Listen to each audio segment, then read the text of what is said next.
প্রিয় ভাই ও বোনেরা, আসসালামু আলাইকুম ওরহমতুল্লাহি ওবারাকাতু। আজকের গল্পটি দুটি ভাগে বলবো। প্রথম ভাগে থাকবে কুরআনের একটি সত্য, হজরত ইউসুফ আলাইহিস সালামের গল্প থেকে। দ্বিতীয় ভাগে থাকবে আজকের সমাজের একটি বাস্তব চিত্র। এই দুটি মিলিয়ে আজকে আমরা বুঝব জুলুমের পরিণতি কি এবং মাজলুমের শেষ পরিণতি কি। শুরু করি হজরত ইউসুফ আলাইহিস সালামের গল্প থেকে, কারণ এই গল্পটি শুধু একজন নবীর গল্প নয়, এটি পৃথিবীর ইতিহাসে সৎ ভাইয়ের প্রতি সবচেয়ে ভয়ঙ্কর জুলুমের গল্প এবং একই সাথে সবচেয়ে অসাধারণ পরিণতির গল্প। হজরত ইয়াকুব আলাইহিস সালামের 12 জন ছেলে, কিন্তু ইউসুফ ছিলেন তার সবচেয়ে, এবং ইউসুফের মধ্যে ছিল এমন একটি নূর যা দেখলেই বোঝা যেত আল্লাহ তাকে বিশেষ করে তৈরি করেছেন। কিন্তু সৎ ভাইরা এই ভালোবাসা সহ্য করতে পারত না। তাদের মনে জ্বলত হিংসার আগুন, রাতে ঘুম হতো না, দিনে শান্তি পেত না। শুধু একটাই চিন্তা, বাবা ইউসুফকে বেশি ভালোবাসেন কেন? এই হিংসা তাদের ভেতরে এতটাই, নিজের রক্তের বিরুদ্ধে শুধু হিংসার কারণে। এই হিংসা মানুষকে কতটা নিচে নামাতে পারে তার প্রমাণ। কিন্তু আল্লাহ সেই মুহূর্তেও ইউসুফের পাশে ছিলেন, কারণ আল্লাহ জানতেন এই কষ্ট একটি সিঁড়ি, এই অপমান একটি উত্থানের শুরু।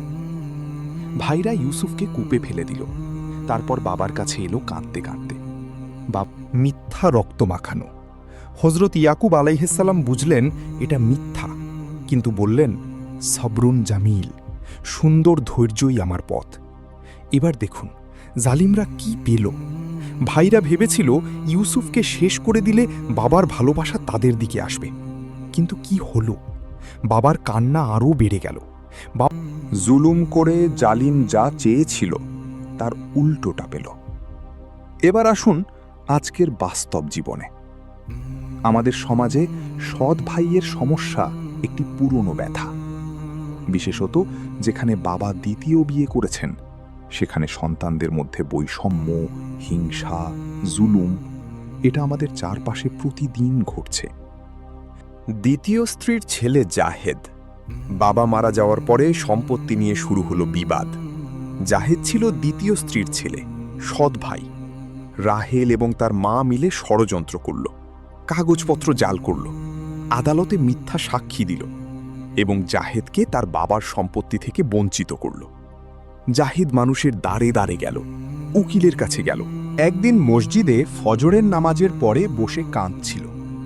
ইমাম সাহেব দেখলেন, পাশে বসলেন, জিজ্ঞেস করলেন। জাহেদ সব বলল। ইমাম সাহেব শুনলেন এবং বললেন, বাবা, আল্লাহর আদালতে কোনো জাল কাগজ চলে না, কোনো মিথ্যা সাক্ষী কাজে আসে না। তুমি আল্লাহর কাছে মজলুমের দোয়া করো। রাসূলুল্লাহ সাল্লাল্লাহু আলাইহি ওয়াসাল্লাম বলেছেন, মজলুম। জাহেদ সেদিন থেকে প্রতিদিন তাহাজ্জুদ পড়তে শুরু করল। প্রতি রাতে সিজদায় পড়ে কাঁদত, বলতো, হে আল্লাহ, তুমি দেখছো, তুমি জানো সত্য কোনটা, তুমিই বিচার করো। 3 বছর কেটে গেল এবং তারপর আল্লাহর পরিকল্পনা প্রকাশ পেল। রাহেলের জাল করা কাগজের একটি ভুল ধরা পড়ল, সম্পূর্ণ অপ্রত্যাশিতভাবে। একজন নতুন উকিল স্বেচ্ছায় জাহেদের পক্ষে লড়ল। আদালতে সত্য বেরিয়ে এলো, রাহেলের জাল সাক্ষ্য প্রমাণিত হল এবং জাহেদ তার বাবার ন্যায্য সম্পত্তি ফেরত পেল। কিন্তু ভাই ও বোনেরা, এই গল্পের সবচেয়ে গুরুত্বপূর্ণ অংশ এখানে নয়। সবচেয়ে গুরুত্বপূর্ণ হল জাহেদ সম্পত্তি পেয়ে কি করল। সে রাহেলের কাছে গেল, বলল, ভাই, আদালত আমার পক্ষে রায় দিয়েছে, কিন্তু আমি তোমার সাথে ঝগড়া করতে চাই না। তুমি আমার বাবার ছেলে, আমাদের মধ্যে সম্পর্ক থাকুক। রাহেল হতবাক। এই মানুষটার সাথে সে এতটা অন্যায় করেছে, তবুও সে ক্ষমা করছে।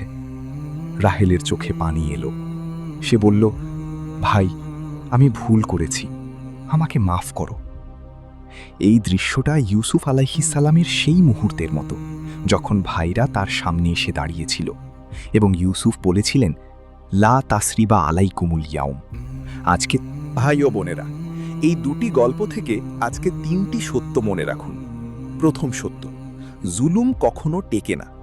রাহেল জাল কাগজ দিয়ে সম্পত্তি নিয়েছিল, কিন্তু 3 বছরেই আল্লাহ সেটা উন্মোচন করলেন। হজরত ইউসুফের ভাইরা কূপে ফেলে দিয়েছিল, কিন্তু শেষে তারাই ইউসুফের সামনে নতজানু হয়েছিল। আল্লাহ বলেছেন, ওয়ালা তাহসাবান্নাল্লাহা গাফিলান আম্মা ইয়ামালুজ জালিমুন।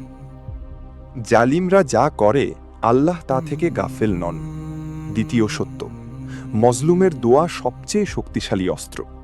জাহেদের হাতে কোনো ক্ষমতা ছিল না, কোনো টাকা ছিল না, কোনো প্রভাব ছিল না, কিন্তু তার হাতে ছিল তাহাজ্জুদের সিজদা, এবং সেই সিজদাই তার মামলা জিতিয়ে দিয়েছে। রসুলুল্লাহ সাল্লাল্লাহু আলাইহি ওয়াসাল্লাম বলেছেন, ইত্তাকু দাওয়াতাল মাজলুম ফা ইন্নাহু লাইসা বাইনাহা ওয়া বাইনাল্লাহি হিজাব। মজলুমের দোয়াকে ভয় করো, কারণ তার দোয়া এবং আল্লাহর মধ্যে কোনো পর্দা নেই। তৃতীয় সত্য, ক্ষমা করাই সবচেয়ে বড় বিজয়।